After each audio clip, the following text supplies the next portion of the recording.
Ima još dobrih ljudi, u Tamari vidim to. Vidim da je pre svega jedna uspešna mlada devojka sa kojom treba da se ponosimo svi kad kažemo da je ona naša, ona zaista jeste naša.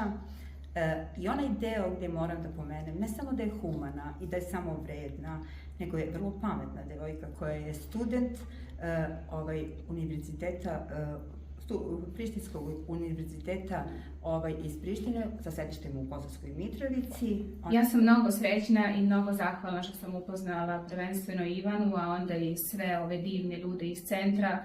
Oni su mene dočekali prelepo i onako kad me zagrle i kad mi kažu ti si naša i kad me tako čekaju, vole, kad mi se deca raduju, od toga nema veće sreće i eto stvarno sam srećna što smo mogli da pomognemo, da eto imaju svoj neki lepi prostor. Mi smo otvoreno rekli da je nama pomoć potrebna, mi otvoreno im pričamo.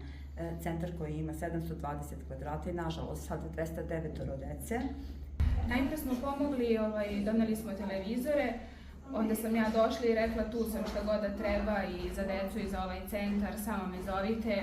Tako uvek kažem kad sam na Kosovu i Metohiji, da ću uvek doći, da ću se uvek vratiti i onda je to kasnije nastao dogovor da opremimo tu salu za konferenciju.